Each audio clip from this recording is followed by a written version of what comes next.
Welcome back to AkamaiTV. I'm Nelson Rodriguez. Every new format promises to be the format to rule them all, and yet for decades we've continued to deal with ongoing format wars. Encoding.com has just released the 2019 Global Format Trends Report, and Encoding.com's president, Jeff Malkin, is here to talk a little bit about what that report reveals. Jeff, why don't we just settle on H.264, HLS, and call it a day? Why are we still debating this? Then Encoding.com wouldn't have a business. So that's a good reason. Right. Yeah. The reality is that there are a lot of large companies who have a lot at stake with what formats end up taking off, right? And so every few years they cycle through and we get better formats and this, but standardization is just not realistic. And there are companies like mine and others whose job it is for media companies and other distributors not to have to worry about it, right? But they do. Yeah. And we see some interesting things in the report. A lot of people talk about specific formats, but then you really get to see what's actually getting done and put in market. Yeah. What's sort of the vaporware or what's real.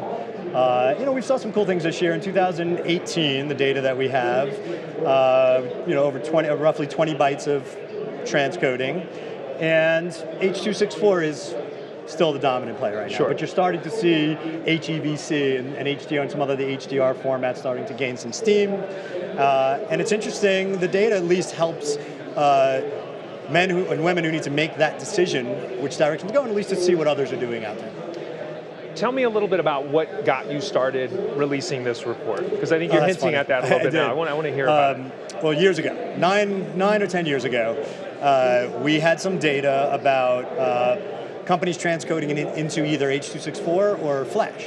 And it was right at the heat of the Steve Jobs and Adobe wars, and we had this data, and it said that H.264 was growing very quickly and Flash wasn't. So we shared that data with TechCrunch, and the title that TechCrunch chose to use the next day was "Flash is dead," right? And, long live Apple. Yeah. That was not the truth. I can tell you 2019, Flash is almost dead, finally. Yeah. But so it was a little premature. It was quite premature, but it caused quite a stir. Yeah. And we realized, we have some very cool data from all these other companies that are moving content through us, and we've been publishing it ever since. What would you say is a standout piece of insight that came out of the report this year? Well, I don't think there are a lot of surprises this year. I will say that Akamai came out number one in the most popular destination of where we're pushing content to. So Akamai NetStore still is the reigning champ there. We started to see some of the higher end codecs and formats gaining some steam.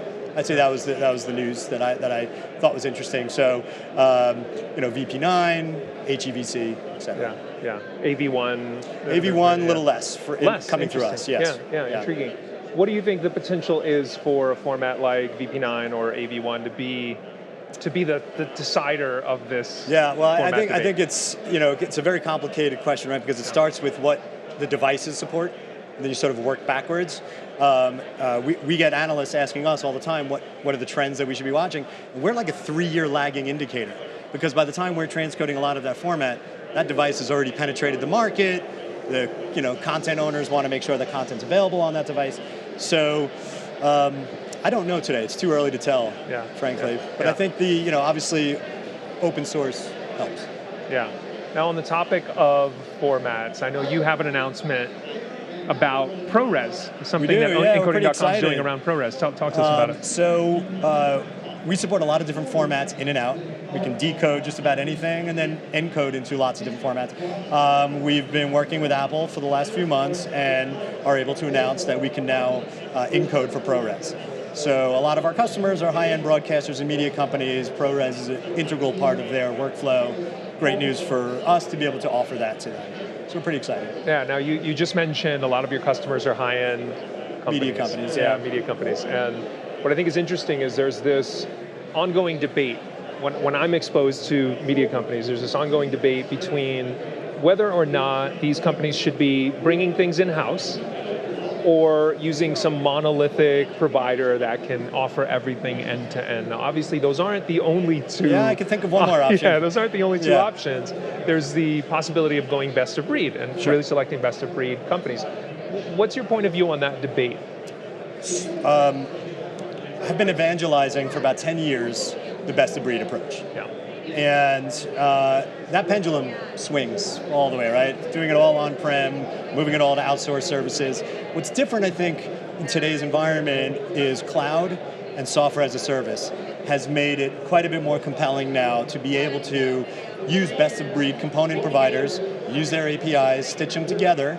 And frankly, if you need to create a facade that this is a single throat to choke, you can do that too, right? Because there are large operators and cable MSOs that still prefer that model, the single throat to choke. But when you're using best-of-breed component providers, you can scale faster, you have better, you have higher quality results, and if somebody's not performing well, you can rip them out, as opposed to going with a single source, who in those scenarios, all the components tend to be very average and not great. So again, I've been, it's self-aggrandizing, but I think that's the reality. Yeah, so at some level, this trend toward DevOps within the broadcast and OTT business has made it possible for you to pick best of breed without it necessarily being that complicated a process. And across the board at the large media and entertainment companies now, it's really not a question of, if we're going to start moving to an OpEx model, more services, it's when. And either companies have done that already, or they're in migration to that model now. Yeah. Speaking of that, when you're talking to customers, what are the pain points? What are the struggles? What are the things that they worry about, that they talk to you about? I think a huge challenge is that migration, actually. You're talking about end-to-end digital supply chains, so storage, CMS, transcoding, playout, player, and it's a large scale operation to migrate that to the cloud. So I think a lot of what we do is helping companies when it comes to at least the transcoding component of that, helping them migrate out to the cloud. But that is a big pain point. And it takes time. It's a lot of time. But it is good to see that movement has started. Yeah, I think often you will hear folks talk about the migration either in the context of not having started or being almost done.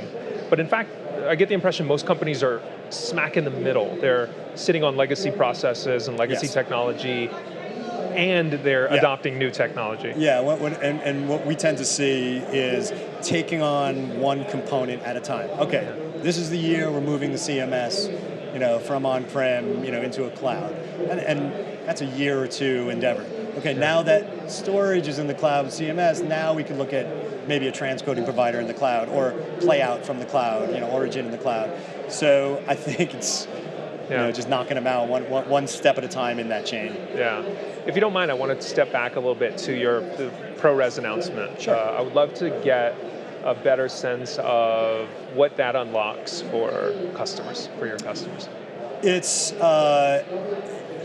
those companies that are already ProRes is integral into their workflow do not now have to find ways that can be very expensive to do this immediate transcode into another format so that they can then utilize services like Encoding.com or others out there. So it just streamlines the process, and it saves a lot of money, and it saves a lot of time along that process. So what were they dealing with before this announcement? How were they solving that? That was all in-house? Yeah, it had to be done in-house. Yeah, so that's a pretty major development for you. Correct.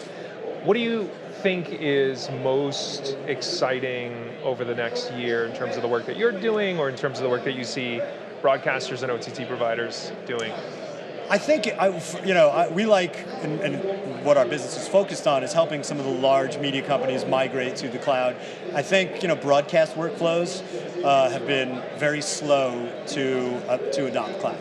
And you're just starting to see that now, and it's a culmination of a lot of things. And we're just one component of that. But that's something that's very exciting to us. You have a lot of old school broadcasters who are used to having the dials and knobs next to them, and now all of a sudden it's having to learn web development skills to deal with APIs. It's a very different approach. So I'm excited to see that we no longer are in the business of convincing companies that cloud is attractive or software as a service is attractive. Yeah. They know that now. Right. And so it is exciting to finally see that. I've been coming to NAB for 10 years now, and only recently in the last couple of years have cloud services really started to gain some steam. Yeah, and obviously for us, Akamai's announcement with Azure, I think we recognize how important that is and how important it is to our customers. Yep. My last question for you, where can folks find the 2019 Global Format Trends Report? Encoding.com. Yeah. The website, come to our booth, happy hour in about an hour. Great. That's how you can find it. That's great. Jeff, thank you so much for spending time with us. Cheers. And we'll be back with more Akamai TV.